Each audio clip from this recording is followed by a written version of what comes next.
नमस्कार, मैं हूं पंकज कुमार। इस खास पेशकश में मैं आपका परिचय एक ऐसे मेहमान से करा रहा हूं जो वैसे किसी परिचय के मोहताज नहीं है। वो बहुत बड़े डॉक्टर हैं और खास तौर पर उस बीमारी के डॉक्टर हैं जो कि लाइलाज माना जाता है। और सवाल यह भी है कि नॉन कम्युनिकेबल डिजीज में उस बीमारी की चर्चा बहुत होती है। कहा यह जाता है कि एक बार आप उस बीमारी से ग्रसित हो गए तो फिर उससे छुटकारा पाना मुश्किल है। हम ये समझने का प्रयास करेंगे कि क्या वाकई मुश्किल है, लेकिन जो शख्सियत हमारे साथ हैं उनसे मैं आपका परिचय करा दूं। इनका नाम डॉक्टर दिनेश पेंडारकर है और ये कैंसर स्पेशलिस्ट हैं। और मैं आपको ये बता दूं कि ये डायरेक्टर सर्वोदय हॉस्पिटल फरीदाबाद है। सवाल ये उठता है कि इनको कैंसर को लेकर के जो स्पेशलिटीज है उसके बारे में तो हम चर्चा करेंगे ही करेंगे, क्योंकि बहुत सारी डिग्रियां इनके पास है। ये fellow American society of clinical oncology भी हैं। तो आप समझ लीजिए कि इनका ग्लोबल एक्सपोजर है। ये पूरी दुनिया में क्या चल रहा है, कैंसर में लेटेस्ट टेक्नोलॉजी से कैसे उसका ट्रीटमेंट हो सकता है, सारी चीजें ये जानते हैं और इन्होंने बहुत सारे पेशेंट को ठीक भी किया। हम इनसे समझने का प्रयास करेंगे कि आखिरकार कैंसर कितनी बड़ी बीमारी है। कई तरह के सवाल हम इनसे करेंगे जो आपकी जानकारी के लिए बहुत जरूरी होगा, बहुत महत्वपूर्ण होगा। तो डॉक्टर दिनेश पेंडारकर, आपका बहुत बहुत स्वागत है हमारे स्टूडियो में। आप हमारे साथ आए हैं। मैं समझता हूं कि आप जो जानकारी देंगे दर्शकों को बहुत लाभान्वित करेगा, क्योंकि कैंसर को लेकर के लोगों के दिमाग में इतना बड़ा डर रहता है। एक बार जैसे ही सुनाई पड़ता है कि अमुक व्यक्ति को कैंसर हो गया, वो बहुत डर जाता है, वो बहुत घबरा जाता है। और ख़ास तौर पर अब देखें तो इतने व्यापक पैमाने पे कैंसर फैलता जा रहा है कि हर तीसरे, चौथे, पांचवें आदमी को पता चलता है कि वो कैंसर से पीड़ित है।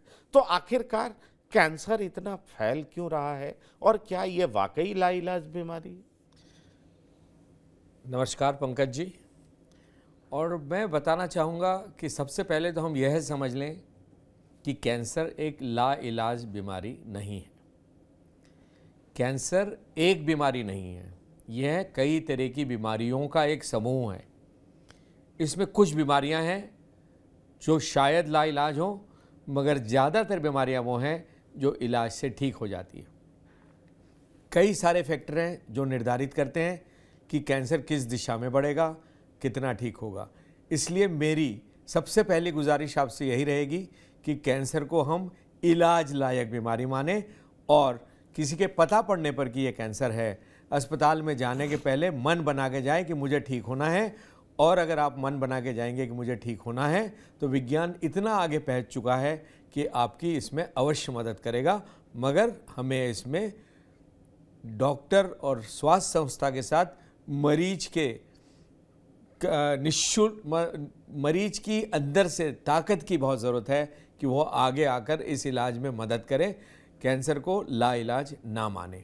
मतलब आप ये कहना चाह रहे हैं कि मरीज वो ठीक हो सकते हैं जिनका विल पावर, जिनके अंदर की ताकत बहुत मजबूत हो।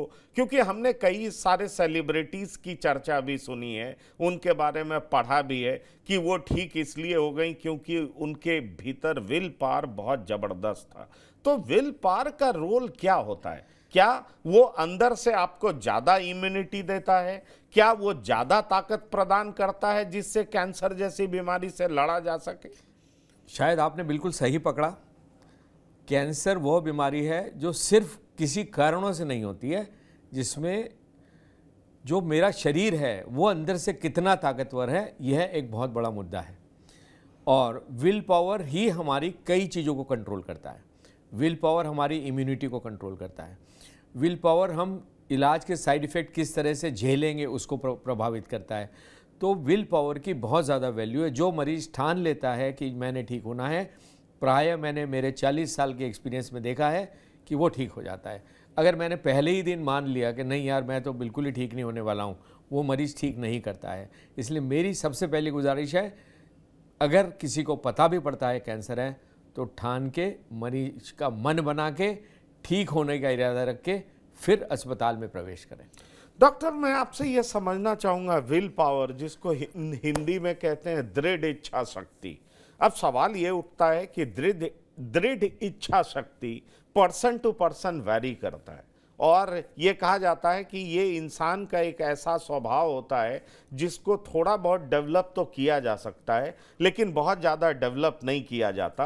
पर यह भी कहा जाता है कि जिनकी दृढ़ इच्छा शक्ति मजबूत होती है वो उतने ही ज़्यादा मजबूत इंसान होते हैं और वो अपनी ज़िंदगी में उतने ही ज़्यादा सफल होते हैं। और आपने बड़ी अच्छी बात कही कि जो जितना ज़्यादा विल पावर मजबूत करेगा उसकी ठीक होने की संभावना, उसके ठीक होने की संभावना बहुत ज़्यादा है। पर हमने जब चर्चा की शुरुआत की थी तो आपने कहा था कैंसर बिल्कुल लाइलाज बीमारी नहीं है, कुछ ऐसी बीमारी जरूर है, क्योंकि आपने बताया कैंसर बीमारी का समूह है, उसमें कुछ ऐसी बीमारियां हैं जो कि लाइलाज हैं, बाकी सबको ट्रीट किया जा सकता है। जरा अगर आप इसको एक्सप्लेन कर दें तो मुझे लगता है कि दर्शकों तक ये बात पहुंचेगी, जो कि बहुत ही इंपॉर्टेंट इंफॉर्मेशन होगा। इसमें मैं सिर्फ एक ही बात कहना चाहूँगा कि आज दुनिया में जितने कैंसर के मरीज हैं, पैदा हो रहे हैं, उससे ज़्यादा कैंसर के मरीज हैं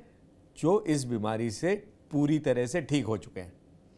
आज ठीक हो के दुनिया में रहने वालों की संख्या कैंसर जो हो रहा है उस मरीजों से कई गुना ज़्यादा है।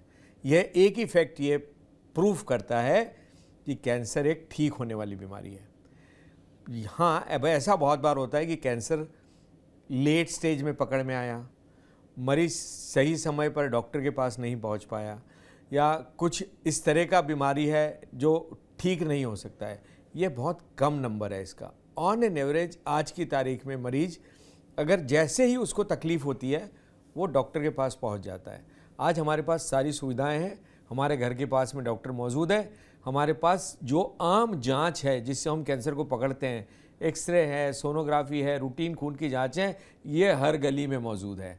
तो ऑन एन एवरेज आज मरीज छोटी सी भी तकलीफ होते से ही डॉक्टर के पास पहुंच जाता है और डॉक्टर जांच करके कैंसर की संभावना बता देता है। पहले ये नामुमकिन था, इसलिए हम अब कैंसर को जल्दी जल्दी पकड़ने लगे हैं, मतलब पूर्वावस्था में पकड़ने लगे हैं, और इसके कारण नेचुरली कैंसर का ठीक होना स्वाभाविक है, और कैंसर ठीक हो रहा है और आगे भी होगा। तो ये आप हमें बताइए, क्योंकि मैं चाहूँगा कि ये दर्शकों तक ये बात पहुँचे कि दरअसल कैंसर ठीक होगा, ये तो आप बहुत बड़ी बात कह रहे हैं। मुझे लगता है ये बहुत सारे लोगों के विल पावर को मजबूत करेगा जो इस प्रोग्राम को देखेंगे।